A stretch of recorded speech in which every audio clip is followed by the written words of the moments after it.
la pantalla que miramos,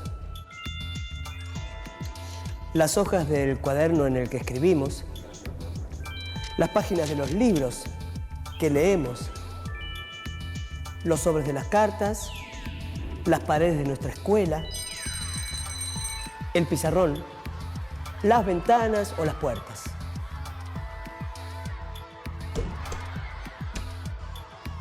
Todas estas cosas tienen forma rectangular. A nuestro alrededor, los rectángulos están siempre presentes. Son una de las formas geométricas más comunes y su uso es muy frecuente en nuestra civilización. Por ejemplo, para la arquitectura, los rectángulos son fundamentales. Desde la más remota antigüedad están presentes en las viviendas, los templos y el diseño de casi todas las ciudades. Pero existen otras figuras con 4 lados que son objeto de estudio de la matemática. Veamos algunas de ellas. Si imaginamos que se pueden cambiar libremente las longitudes de los lados y las amplitudes de los ángulos,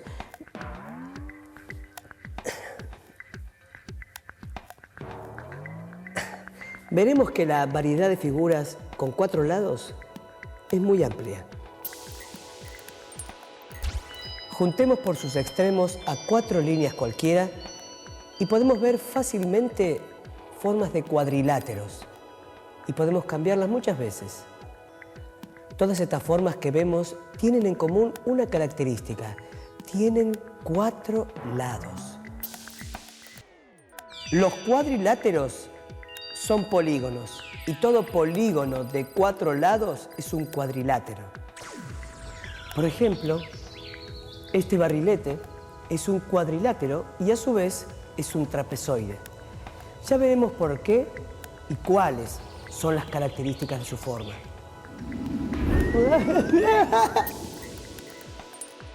Lo importante es darse cuenta que muchas de las cosas que usamos a diario tienen formas geométricas.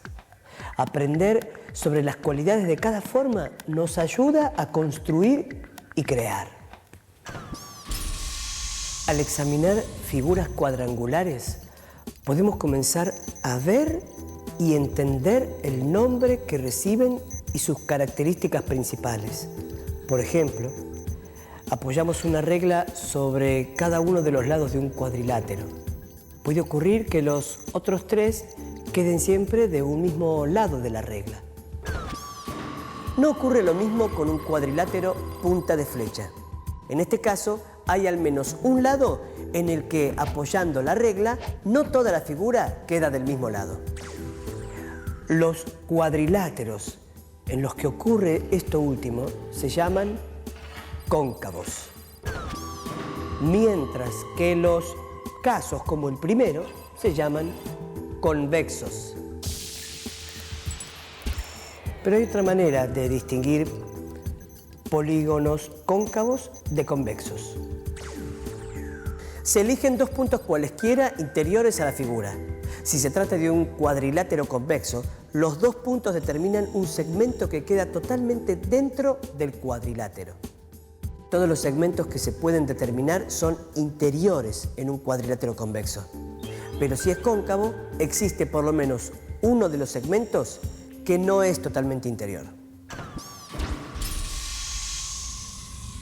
Aprendiendo a distinguir cuadriláteros diversos, surgen preguntas para pensar. Por ejemplo,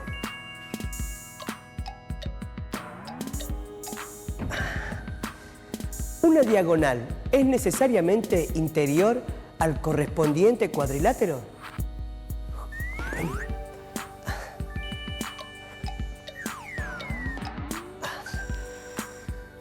¿Los ángulos interiores son siempre menores que un ángulo llano?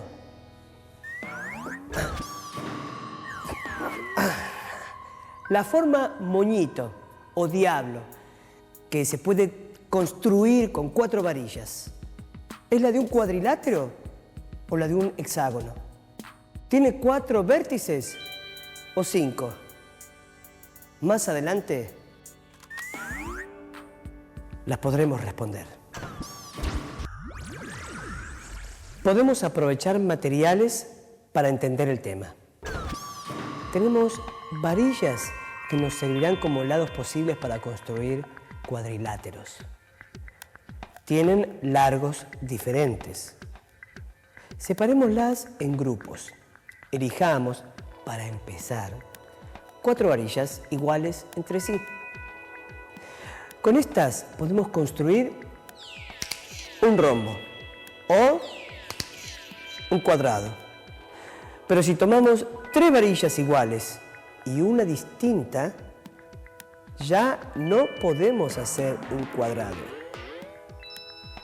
Los cuadriláteros existen solo si se verifica que cada uno de sus lados es menor que la suma de los restantes.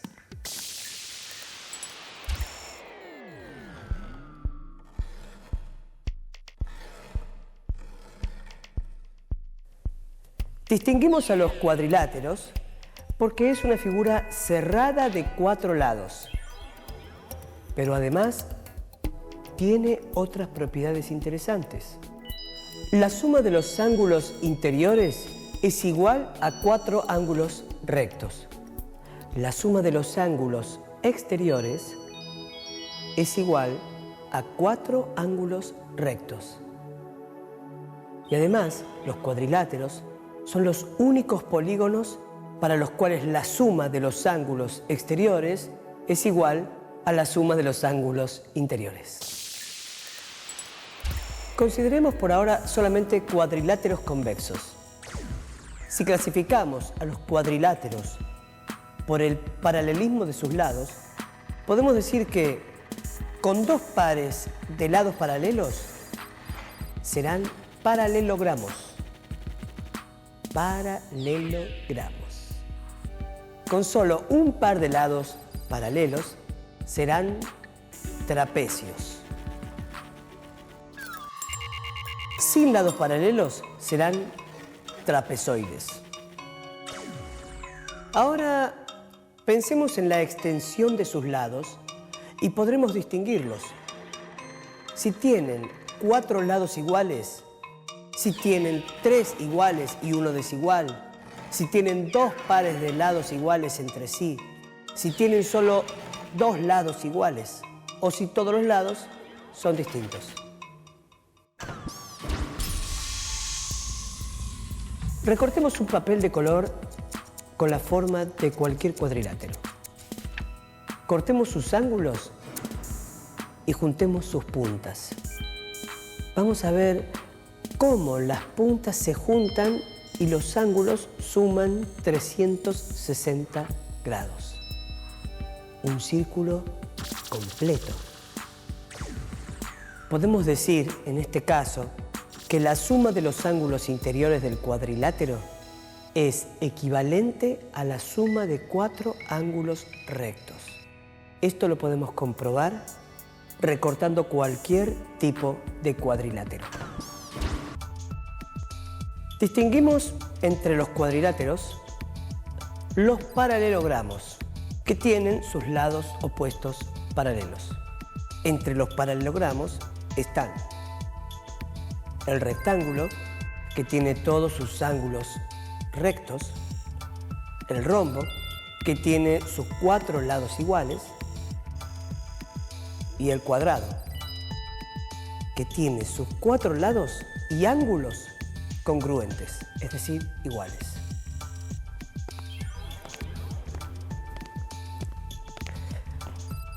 Los cuadriláteros que no son paralelogramos se clasifican en trapecios y trapezoides.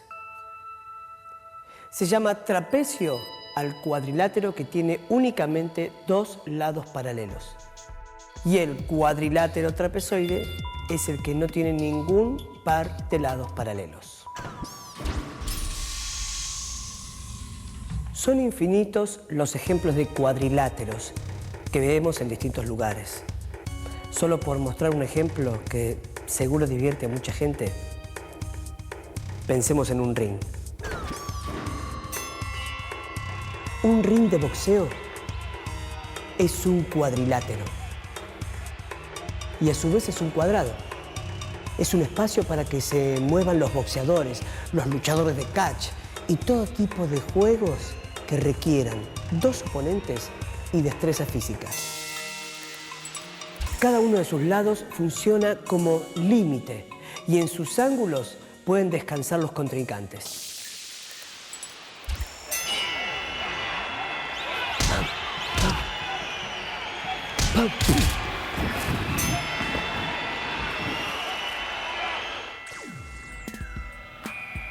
Otro ejemplo, seguramente el más popular, es la cancha de fútbol. Claramente es un cuadrilátero y paralelogramo rectángulo. Tiene dos pares de lados opuestos iguales. Su forma sirve de límite para ordenar el juego. A su vez, los arcos también tienen forma rectangular. Son tantos los ejemplos que no podríamos terminar de nombrarlos.